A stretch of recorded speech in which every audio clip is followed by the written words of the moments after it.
अरहत वाङ्मय में कहा गया है, पुरुषा तुममेव तुमं मित्तम किं बहिया मित्तमिच्छसि। बहुत महत्वपूर्ण और गंभीर बात कही गई है कि हे पुरुष, तुम ही तुम्हारे मित्र हो, फिर बाहर क्या मित्र को खोज रहे हो। हमारी आत्मा जितने अच्छी स्वयं की मित्र बन सकती है, हमारी मित्र बन सकती है, उतना अच्छा मित्र दूसरा कोई आदमी संभवतः नहीं बन सकता। यानी मित्र बनने की जो क्षमता हमारे लिए हमारी आत्मा में है, उतनी शक्यता दूसरे आदमी में नहीं होती। अब यह ध्यातव्य है कि हमारी आत्मा को हम कितने रूप में मित्र बना पा रहे हैं अथवा नहीं बना पा रहे हैं। और यह भी एक बात है कि हमारी शत्रु भी जितनी बढ़िया हमारी आत्मा बन सकती है, उतना बढ़िया दूसरा कोई हमारा शत्रु भी नहीं बन सकता। यानी आगम का वह कथन चरितार्थ हो रहा है या स्पष्ट हो रहा है, अप्पा कत्ता विकत्ता ये दुहानय सुहानय, अप्पा मित्त ममित्तम च दुप्पठिये सुपठियो। आत्मा ही हमारी मित्र है और आत्मा ही शत्रु है। सत प्रवृत्ति में लगी हुई हमारी आत्मा हमारी मित्र है और दुष्प्रवृत्ति में लगी हुई हमारी आत्मा हमारी शत्रु बन जाती है। और शत्रुता करती है तो आत्मा इतनी करती है कि दूसरा कंठ गला काटने वाला व्यक्ति भी नहीं कर सकता। शास्त्र में कथित है, उक्त है, बताया गया है, नतम अरी कंठ छत्ता करेई, जंग से करे अपनिया दुरुप्पा दुरप्पा, शे नाही मच्चु मुहम तु पत्ते पच्छानुतावेण दया विषूणो। कि एक कंठ छेदन करने वाला व्यवहार में दुश्मन कहलाने वाला व्यक्ति भी उतना नुकसान नहीं कर सकता जितना नुकसान हमारी दुरात्मा करती है, दुरात्मा बनी हुई आत्मा करती है। और दुरात्मा जब मृत्यु को प्राप्त होती है तब सोचती है, सोच सकती है, अरे मैंने इतने पाप किए, अब मेरा क्या होगा, अब मेरा क्या होगा। पश्चाताप का भाव हो सकता है कि अब मेरा क्या होगा। सुया में नर ए ठाना, मैंने सुना है ऐसे नरक में स्थान होते हैं, पापात्मा नरक में जाती है, मैंने तो पाप किए हैं, अब मेरा क्या होगा। तो ऐसा पश्चाताप उस आत्मा को, उस प्राणी को, उस आदमी को करना पड़ सकता है जिसने जीवन में पाप ज्यादा किए हैं और धर्म की साधना से दूर रहा है या धर्म की साधना बहुत कम की है। तो शत्रु भी हमारी सबसे बड़ी हमारी आत्मा दुरात्मा बन सकती है, और हमारा सबसे बढ़िया मित्र भी हमारी आत्मा सदात्मा महात्मा जो होती है वो हमारी मित्र बन सकती है। एक आत्मा दुरात्मा है, दूसरी आत्मा सदात्मा है, तीसरी आत्मा महात्मा है, और चौथी आत्मा तो परमात्मा है। यो आत्मा के 4 प्रकार हो जाते हैं।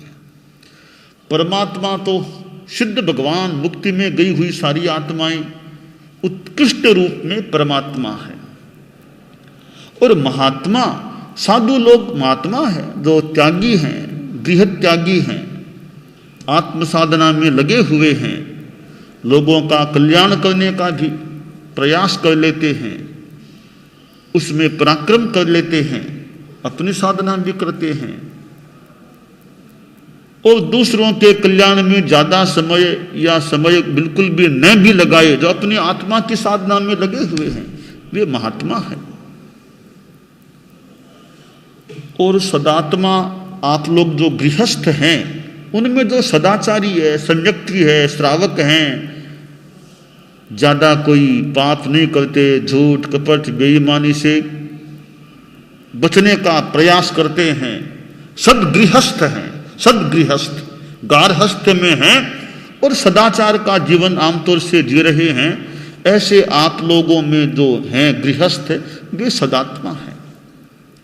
और दुरात्मा, दुरात्मा जो पापाचार करने वाले, दूसरों को दुख देने वाले, बहुत झूठ कपट बेईमानी करने वाले, हिंसा हत्या कर देने वाले, ऐसे जो लोग हैं वे दुरात्मा की कोटि में हैं।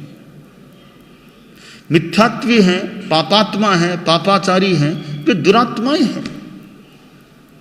दुरात्मा में भी सद्बुद्धि आए, दुरात्मा में भी सुज्ञान आए, और दुरात्मा दुरात्मापन को छोड़ करके कम से कम सदात्मा बन जाए, सज्जन बन जाए।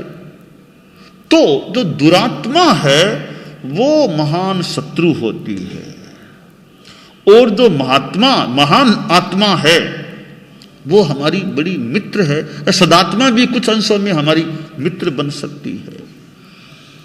तो शास्त्र में जो सूक्त है कि पुरुषा तुममेव तुमं मित्तम किं बहिया मित्र मिच्छसि, कि पुरुष तुम ही तुम्हारे मित्र हो, फिर बाहर मित्र क्या खोजते हो।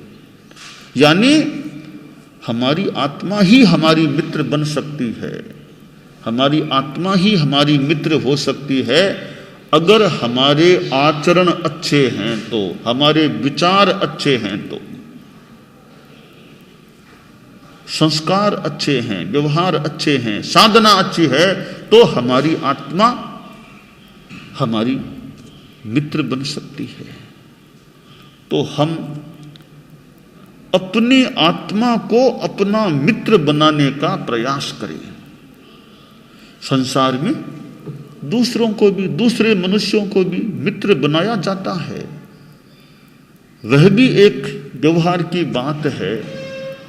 उसमें यह ध्यान देना चाहिए कि मेरा कोई आदमी जिसको मैं मित्र बनाऊं वो कल्याण मित्र हो, जो मेरा हित कर सके, मुझे कल्याण की दिशा में प्रेरित कर सके, आगे बढ़ा सके, अच्छे रास्ते पर मुझे चलने के लिए प्रेरणा दे सके, सहयोग दे सके।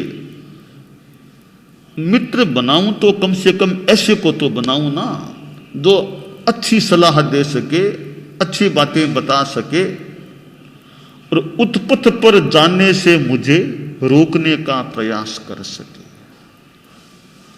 तो बाहर की दुनिया के मित्रों की अपनी भूमिका, अपनी उपयोगिता भी हो सकती है, वहां भी कल्याण की बात हो, अच्छी बात हो।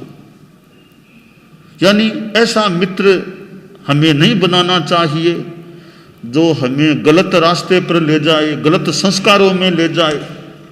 ऐसा मित्र न बनाए तो बढ़िया हो सकता है। देखिए, सद्व्यवहार हमें सबके प्रति रखना चाहिए। बुरे से बुरा आदमी भी है तो हमें अपनी ओर से उसके प्रति भी मंगल भावना, मैत्री भावना, यानी सद्व्यवहार की भावना रखनी चाहिए। प्राणी मात्र के प्रति सद्भावना रखें, मैत्री भाव रखें। परंतु जो चयनित रूप में मित्र बनाए जाते हैं वह तो सबको नहीं बनाना चाहिए, देखकर ही बनाना चाहिए कि कौन आदमी मेरे लिए कल्याणकारी, हितकारी हो सकता है। तो मित्र का चयन करने में भी आदमी को अपना विवेक रखना चाहिए। तो आत्मा को मित्र बनाने की बात तो है ही। अगर व्यवहार में दूसरों को मित्र बनाना हो, अपेक्षा भी हो सकती है बनाने की, कभी सहयोग भी मिल सकता है, तो विवेक पूर्वक चयन होना चाहिए कि अच्छों की संगति में आदमी रहे। अच्छों की संगति, अच्छों की संगति में रहेंगे तो अच्छा माहौल मिल सकेगा। जो अच्छे नहीं है, ऐसों की संगति में रहेंगे तो वैसा माहौल प्राप्त हो सकेगा। आदमी किसके पास रहता है? काजल की कोठड़ी में जाता है, काजल की कोठड़ी में जाता रहता है, जाता है तो कहीं काली मां लग सकती है। वह तो बहुत बड़ी बात है, काजल की कोठड़ी में जाकर भी काली मां न लगाए, वो तो बहुत ही ऊंची बात है। पर जहां तक हो सके काजल की कोठड़ी में जाए ही क्यों? जहां काली मां लगने की संभावना वहां जाए ही क्यों? अच्छे स्थान में ही रहें। कभी जाना पड़ जाए तो अपनी सावधानी कि मेरे कहीं काली मां न लग जाए, और जितनी हो सके मैं दूसरे की काली मां को भी दूर करने का प्रयास कर सकूं।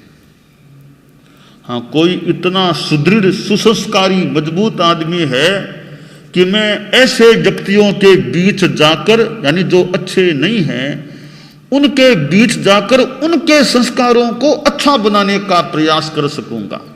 जो शराब पीने वाले, नशा करने वाले, लड़ाई झगड़ा करने वाले, ऐसे लोगों के बीच जाकर मैं उनको अच्छा बनाने का प्रयास करूं, उनको अच्छे नियम दिलाऊं, वो तो एक बहुत बढ़िया बात है। पर जहां संगति और मित्रता करने की बात है, वहां तो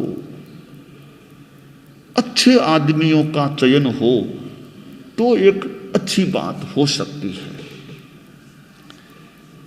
हम अपनी आत्मा को मित्र कैसे बनाएं, उसके लिए क्या ध्यान देना चाहिए? देखिए,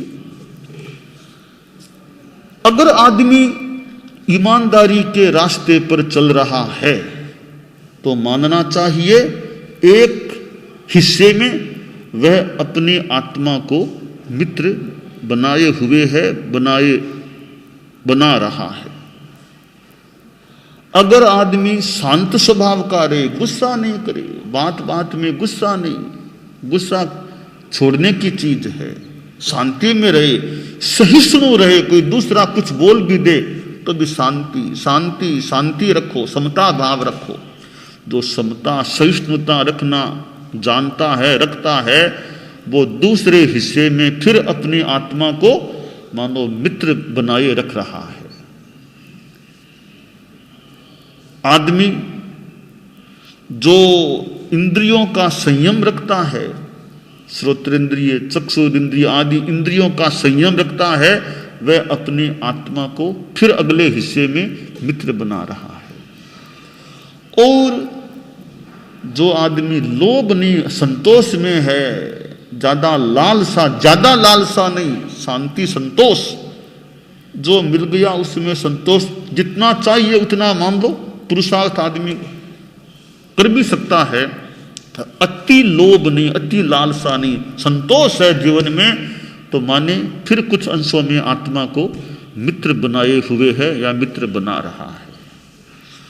और जो ज्यादा घमंड नहीं दिखाता, घमंड नहीं, घमंड काम का नहीं, मेरे पास इतना पैसा, मेरे पास सत्ता है, मेरे पास इतनी विद्वत्ता है, ज्ञान है, मैं इतना बड़ा प्रवचनकार हूं, वो हूं। अहंकार नहीं, योग्यता का विकास हम करें तो साथ में घमंड का कीटाणु न आए, घमंड का दोष साथ में न आए। जो घमंड नहीं करता है वह आदमी अपनी आत्मा को मानो अगले और हिस्से में मित्र बनाए हुए है। यूं हम सद्गुणों के द्वारा जितने जितने हमारी आत्मा में सद्गुण बढ़ेंगे, हम उतनी मात्रा में मानो अपनी आत्मा को अपना मित्र बना रहे हैं, बना चुके हैं। तो यह अपनी आत्मा को मित्र बनाने की बात है। इसके विपरीत तो हत्या करता है, हिंसा करता है, झूठ कपट बेईमानी करता है, आदि आदि ऐसी चोरियां करता है, वो अपनी आत्मा को मानो शत्रु बना रहा है। तो आत्मा तो तैयार है, वो तो मित्र बनने को भी तैयार है और शत्रु बनने को भी तैयार है। अब हमारे लिए धातव्य है हम अपनी आत्मा को मित्र बनने का मौका दें या उसको शत्रु बनने का अवसर दें। हम प्रयास यह करें अपनी आत्मा को शत्रु बनने का अवसर न दें। हम अपनी आत्मा को अपना अच्छा, सच्चा, कल्याणकारी मित्र बनाने का और बनाए रखने का प्रयास करें। अगर आत्मा हमारी मित्र है तो यही नहीं, आगे भी हमारा भला कर सकेगी। ये जो दूसरे मनुष्य मित्र बनते हैं वे अपना योगदान अपने ढंग से दे सकते हैं, पर हमारी आत्मा मित्र है, वो जो योगदान हमें दे सकेगी वो निराला योगदान, विशेष योगदान, महत्वपूर्ण योगदान हो सकेगा। तो हमारे में सद्गुणों का विकास कितना है। बूंद बूंद से घट भरे, पानी में कुछ बूंदें डालते जाओ, मटके में घट में पानी की बूंदें डालते जाओ, डालते जाओ, डालते जाओ, डालते डालते डालते कभी वो घड़ा जल से समृद्ध भरा हुआ हो सकता है। इसी प्रकार हमारा जीवन रूपी या आत्मा रूपी जो घट है, घड़ा है, उसमें सद्गुण के मोती डालते जाएं। गुस्सा नहीं करने का, क्षमा का एक सद्गुण डाल दिया, बहुत अच्छा, मानो एक कीमती रत्न डाल दिया। बेईमानी नहीं करूंगा, ईमानदारी रखूंगा, एक संकल्प है, एक और बढ़िया रत्न मानो उसमें डाल दिया। यूं हमारा यह जीवन कलश अमृत कलश बन जाए, अमृत कलश बन जाए, रत्न कलश बन जाए, एक हीरा कलश बन जाए, मोती कलश बन जाए, यानी सद्गुणों का आश्रय बन जाए। जैसे जीवन को सद्गुण मोतियों से, रत्नों से, हीरों से भरा जा सकता है, इस जीवन रूपी घट को दुर्गुणों के, कीटाणुओं से, कीड़ों से, कांकरों से भी भरा जा सकता है। हम अपने जीवन को कीटाणुओं से, ये फालतू कांकरों से, चुभने वाले कांकरों से न भर के अच्छे मोतियों से, अच्छे रत्नों से, अच्छे हीरों से, सद्गुण रूपी हीरे, मोती, रत्नों आदि से भरने का प्रयास करें। अब हीरा और कंकर दिखने में भले एक सा लगे, पर हीरा हीरा है, अरे कंकर कंकर है। दिखने में कोई कैसा ही लगे, वास्तव में हीरा है तो हीरा है, या कंकर है तो कंकर है। एक गीत में सुंदर कहा गया है, हीरा कंकर एक वर्ण है, हीरा किसको कहिए रे, हीरा कंकर एक वर्ण है, हीरा किसको कहिए रे, हीरा कणो थारो जद ही जानो, हीरा कणो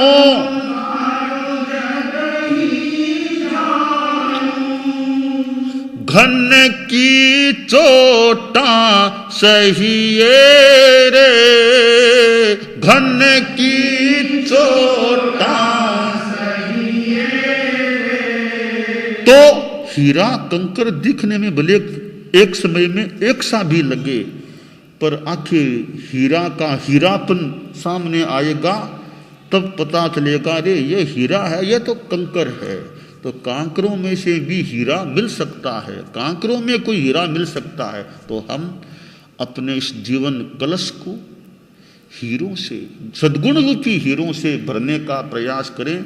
फालतू चुभने वाले कांकरे हैं, उनसे इस जीवन घट को न भरने का प्रयास रखें। हमारा व्यवहार ऐसा हो, बढ़िया हो, आचार बढ़िया, संस्कार बढ़िया, विचार बढ़िया है, तो हमारा जीवन इन सद्गुण मोतियों से समृद्ध हो सकता है। आदमी जा रहा था, सज्जन आदमी, कुछ धनाढ्य भी था, सामने एक भिखारी मिल गया।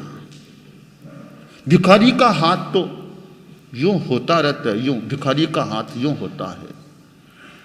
संस्कृत में कहा गया है, दात्री याचकयोर भेद है, कराभ्यामेव सूचित है। दाता कौन, याचक कौन, कि हाथ की मुद्रा देख लो, हाथ यूं है तो दाता, हाथ यूं है तो याचक का भिखारी है। तो याचक का हाथ यूं हुआ, यूं हुआ। वो सज्जन धनाढ्य था, उसने सोचा कुछ है तो दे दूं। जेब की ओर देखा, देखा तो जेब में पैसा था नहीं, ऐसे ही जल्दी में आ गया, पैसा नहीं था। तो बोला, मित्र अभी तो मेरे पास पैसा नहीं है, क्या दूं? तो याचक खुशी से झूम उठा, बोला, सर आपने मुझे बहुत कुछ दे दिया, पैसा आप फिर कभी दे देंगे आशा करूं, और भी लोग दे देते हैं, पर मुझे मित्र कहने वाले आप ही मिले हैं। आज तक किसी ने मुझे मित्र नहीं कहा, मुझे दयनीय मान लिया, दया पात्र दे तो दिया कुछ, मुझे मित्र कहने वाला, अपने समान प्रेम से मित्र कहने वाला आप मुझे पहले आदमी मिले। तो आपने मुझे इतना दे दिया, अपने प्यार से, प्रेम से, एक मैत्री से, स्नेह से, ऐसा शब्द आपने दे दिया मित्र, पैसे से बहुत बड़ी चीज आपने दे दी। तो हमारे में ऐसी उदारता है, ऐसी मैत्री की भावना है, इसका मतलब है हमारी आत्मा स्वयं की मित्र हो रही है। दूसरे का तो हम भला कितना कर पाए, कब कर पाए, कैसे कर पाए, हमारे में अच्छे गुण हैं तो हमारा भला तो हो गया या हो रहा है। तो यह जो एक शास्त्र की बात है कि पुरुषा तुममेव तुमम मित्तम किं बहिया मित्र मिच्छसी, तुम स्वयं अपने मित्र हो, क्या दूसरे को बाहर क्या मित्र खोज रहे हो? तो आत्मा को मित्र बनाएं, दूसरों को बनाना हो मित्र तो कल्याणकारी व्यक्ति को खोजना चाहिए। तो यह एक अच्छी बात हो सकती है। दानान शिष्ठम अभय पयाणम सच्चे सुया अनवज्जं वयन्ति तवेषु या उत्तम बंभचेरम लोगुत्तमे समणे नाय पुत्ते। अरहंता मंगलम सिद्धा मंगलम साहू मंगलम केवली पन्नतो धम्मो मंगलम। अरहंता लोगुत्तमा सिद्धा लोगुत्तमा साहू लोगुत्तमा केवली पन्नतो धम्मो लोगुत्तमो। अरहंते शरणं प्रवज्जामि सिद्धे शरणं प्रवज्जामि साहू शरणं प्रवज्जामि केवली पन्नतं धम्मं शरणं प्रवज्जामि।